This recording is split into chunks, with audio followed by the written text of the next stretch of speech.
MS मार्गदर्शन के online platform पर आप सभी छात्र छात्राओं का हार्दिक अभिनंदन है। पहला है कि इंटर के बाद छात्र छात्राओं को प्रतियोगिता परीक्षा की तैयारी की क्या रणनीति होनी चाहिए। तो हम लोग आज इन्हीं विषय वस्तु पे चर्चा करेंगे। जब छात्र छात्राएं इंटर पास कर जाते हैं तो उन्हें जॉब लेने की एक ललक रहती है और लगता है कि हम एक अच्छे जॉब प्राप्त करें। तो उसके लिए कुछ सिलेबस है, उस सिलेबस पे हम लोग चर्चा करेंगे। कुछ नियम है, जैसे इंटर के बाद हम ग्रेजुएशन करते हैं, जैसे साइंस से, कॉमर्स से या आर्ट्स से, इसमें 4 वर्ष का समय लगता है।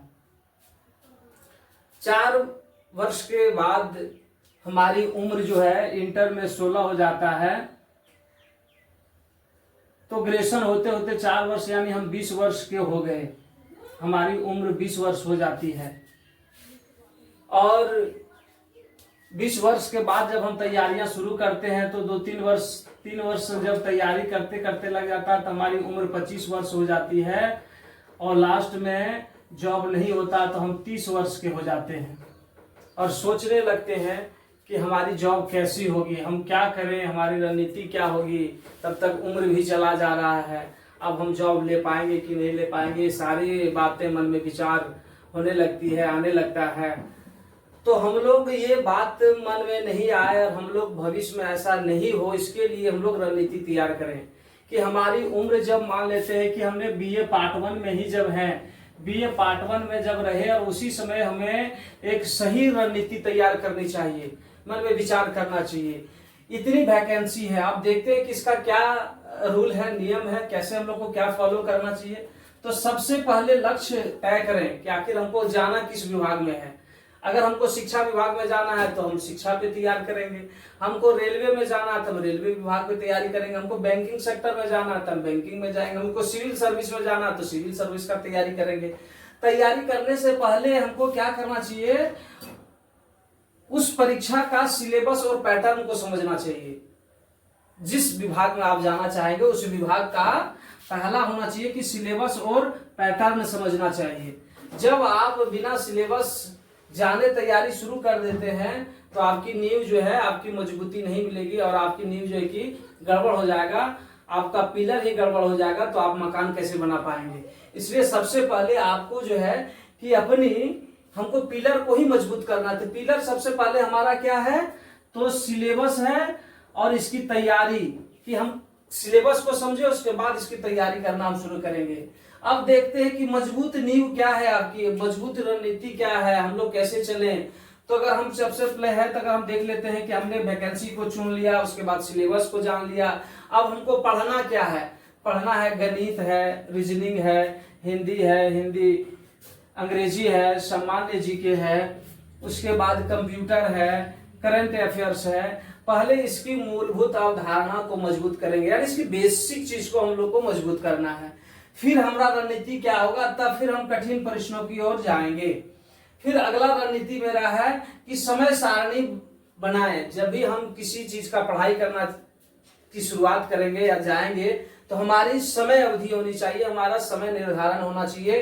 अगर हमने गणित पर अगर 1 घंटा मेहनत किया तो 1 घंटा रीजनिंग पे भी करेंगे, 1 घंटा हिंदी व्याकरण पे भी करेंगे, 1 घंटा हमने अंग्रेजी ग्रामर पे भी करेंगे और सामान्य जीके पर हमको 2 से 3 घंटा मेहनत करना है, करंट अफेयर्स पर 1 घंटा करना है और बराबर उसको हमको रिवीजन करते रहना है और एमसीक्यू पर भी हमको लेके 1 घंटा पे समय देना है।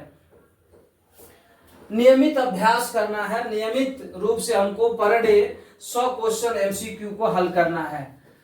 उसके बाद हमारा रणनीति आगे की होती है कि सही अध्ययन सामग्री चुने। फिर हमको सही हम क्या पढ़े जो कि हम सटीक पुस्तक को पढ़ने के बाद हम सब अपना हल कर सके। तो क्या है कि बहुत सारी पुस्तकें पढ़ने की बजाय आप सीमित पुस्तकें पढ़ें और लगातार पढ़ें और रिवीजन करते रहें, यही आपकी मुख्य उद्देश्य होनी चाहिए। उसके बाद होता है कि आपका अनुशासन और धैर्य कैसे है। आप अनुशासन में रहेंगे ही तो आपकी एक अच्छे परिचय का सम्मान करना मिलेगा। जैसे नियमित मेहनत, समय, सही उपयोग और आत्मविश्वास, सही सोच होनी चाहिए आपको।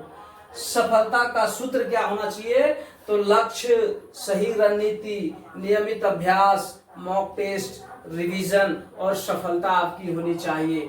तो ही आप एक सफल अभ्यर्थी कहलाएंगे और लास्ट में आपको सफलता हासिल होगी। हमने आपको विस्तार पूर्वक से जानकारी दी। इसमें है कि अगर अच्छे से तैयारी करते हैं तो हर कुछ एग्जाम में नेगेटिव मार्किंग भी होता है। अगर आपकी अच्छी तैयारी अगर नहीं हुई रहेगी तो आप जो भी सही बनाएंगे, अगर वो गलत बना दिए तो उससे भी आपका 1 नंबर काटा जाएगा। अगर आपकी अच्छी तैयारी होगी तो आप अवश्य जॉब ले लेंगे। ये सारी रणनीति यानी बेसिक से करने पर ही आपकी एक सफलता मिलेगी। और एक सफल अभ्यर्थी के लिए मेहनत कड़ी होनी चाहिए। मेहनत इतना होना चाहिए कि एक बार खामोशी जो है कि ऐसा उनका मेहनत होना चाहिए कि लोगों को लगे कि एक बार में जॉब लेके लड़का ने दिखाया है। इसलिए आप लगन से पढ़ें और हमारे चैनल के साथ आप जुड़े रहें। हम आपके लिए रणनीति के तहत जिस प्रकार हमने रणनीति पे बताया उसी प्रकार से हमने हर विषय वस्तु पर इसका वीडियो बना के आएंगे और आपकी एक सिलसिलेवार ढंग से पढ़ाई को चालू रखेंगे। आप जब इस चैनल से जुड़ते हैं तो आपको ऐसा नहीं लगेगा कि हमको कहाँ से पढ़ाया जा रहा है।